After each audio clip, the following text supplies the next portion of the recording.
Hi there, I'm Jack Van Ryn, Mayor of the Town of Coaldale.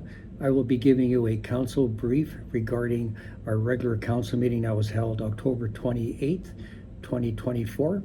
And the first item on the agenda, under agenda item 5.1, we had a public hearing, and this is regarding second and third reading of a bylaw proposing the rezoning of 2105 8th Street from urban reserve to institutional/recreational. So to put this into context, this piece of property is directly south of the dog run over by the mountain bike park. And the purpose of the application is to allow for a subdivision of a parcel for the development of a senior care facility operated by the applicant Beloved Care. And Beloved Care is a newly formed charitable organization seeking to establish a private Christian-focused senior care facility on the lands directly east of the Coaldale Christian School. And in order to do so, the land must first be rezoned to institutional/slash recreational. Following the rezoning, the land must be subdivided. So this came previously to council for first reading, and after the public hearing, we passed second and third reading. And this was for the land use bylaw amendment, again, 898-P-09-24. The second item on the agenda was under agenda item 7.2, the land use amendment regarding 900-P-10-24, and this is regarding 1801 and 1809 30th Street. From urban reserve to direct control, and this was for first reading. And this piece of property is located directly east of Boss Sod, and the town of Coaldale is in receipt of an application to do the rezoning. And the purpose of the change in zoning is to develop a commercial development on the lands in line with requirements of the Northwest Area Structure Plan. And the applicant is 1478063 Ontario Limited. And as outlined in their application, the proponent is interested in developing the area into a large format retail shopping center. Potential uses within the space would include grocery, pharmacy, general retail, pet retail, and quick service restaurant. The developer is currently engaging in a similar project in Taber. Potential site plans are included in the attached application. And speaking of which, I'm going to have the entire agenda package link in the comment section. And once you click on any of the blue links, including agenda item 7.2, it'll take you to the staff report that Cameron Mills put together that will show the outline of what is proposed. So it was important to note, administration notes that the site plans themselves are simply included to provide a sense of what the ultimate design of the site might look like under the proposal. The actual approval of any site plan would be part of the development permit phase of the development process and is not included in consideration of rezoning at this time. So council passed first reading. We need to do that to continue the discussion.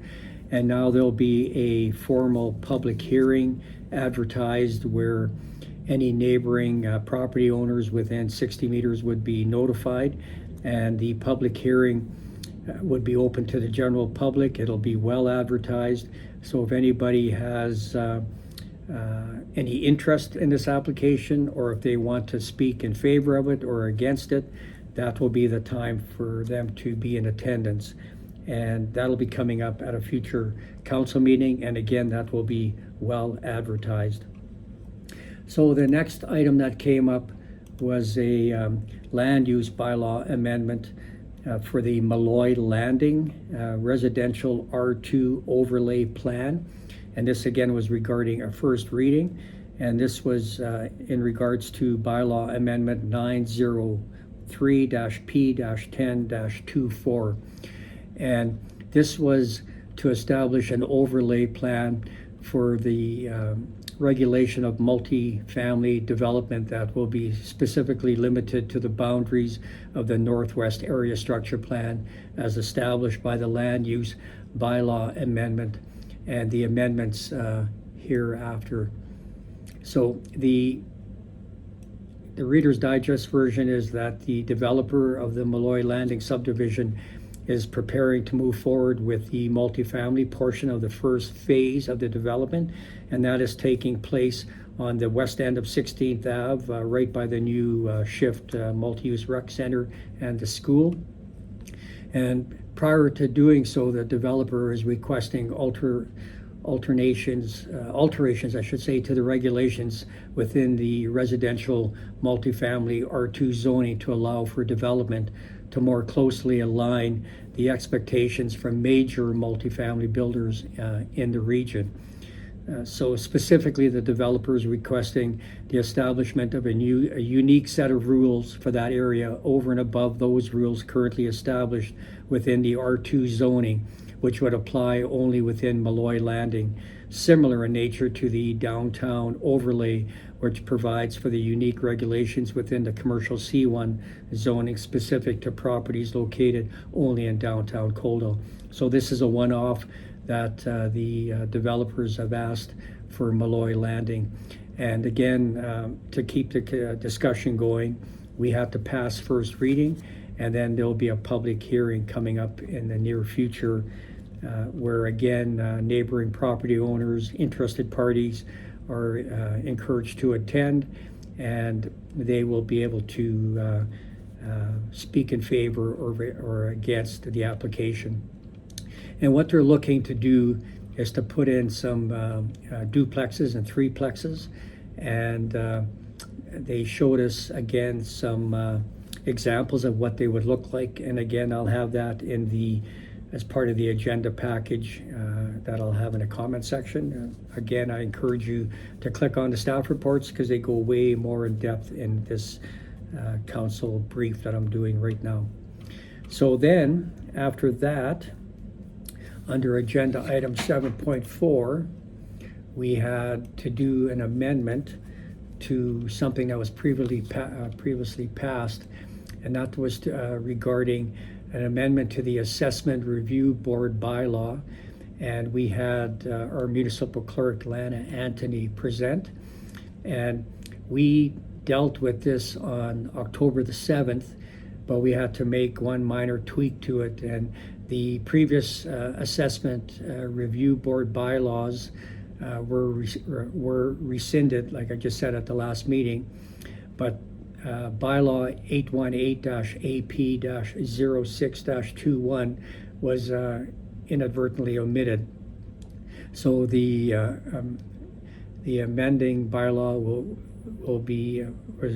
will resolve that oversight. So council passed all three readings. That council provided final reading of the assessment review bylaw 904-AP-10-24. So with everything I just said, all that was to fix up a clerical error that we made at our last council meeting.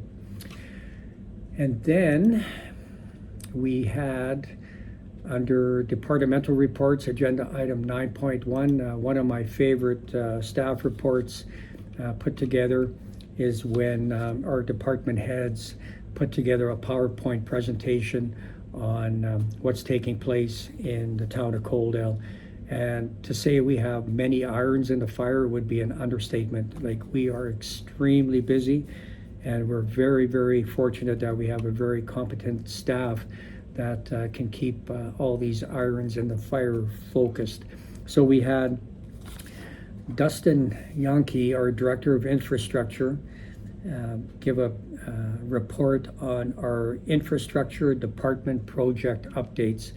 And these include the Civic Square outdoor space, Land O'Lakes Drive pedestrian crossing that we just put in across Highway 3, the Northeast Industrial 12th Avenue paving, our potable water reservoir and pump station, and 6 more items that again will be part of the staff report that I'll have listed in the comment section. So I'll also have this particular report. I posted this on my social media today, so take a look at it. And again, like I just said, it'll be in my comment section.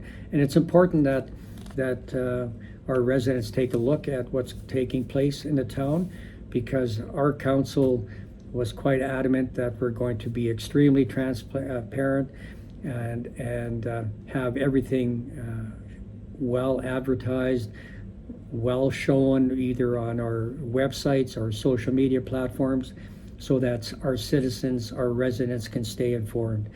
And if anybody has any questions, I can't say this enough, send us an email.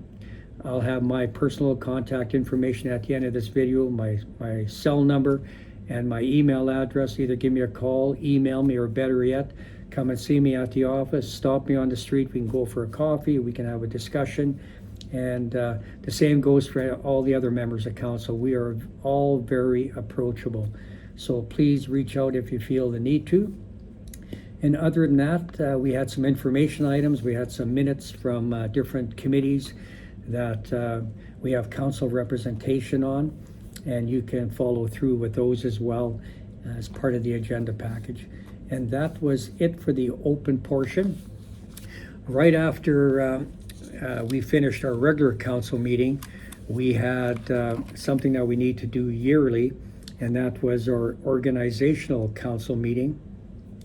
And this was to do with our Town of Coaldale calendar that shows all our meetings that council has. It shows all the events taking place in Coaldale.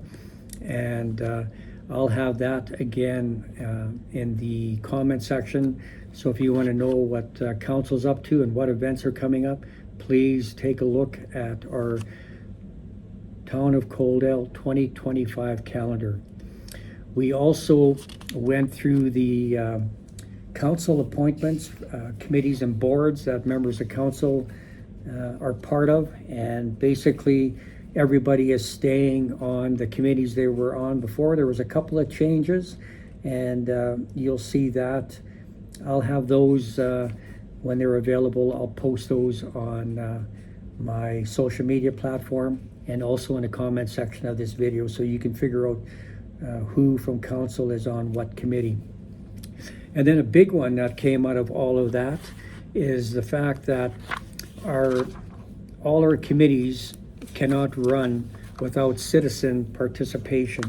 So I'm happy to report that we had enough people put their name forth to fill all the positions. And I want to thank everybody that put their name forward to sit on these committees, because otherwise it would be extremely difficult to run the town as we do now.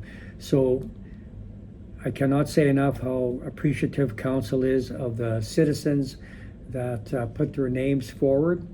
And our municipal clerk, Lana Anthony, will be reaching out to the residents that were selected. And if you find out you weren't selected, don't let that bother you. You have to keep applying, because we had a lot of people that applied this year. So it's exciting that people want to be involved. So that's something that'll be posted on the town website as well. So if you have any questions about any of this, again, reach out to me, to my contact information at the end. Other than that, have a good rest of your week, and I hope to see you on the street. And just as an FYI, all the council is going up to Edmonton next week for a conference, the Rural Municipal Association's meetings, and that'll take place from Monday until Thursday, and I'm looking forward to giving you an update on that as well. So take care. I'll talk to you soon. Take care. Bye-bye.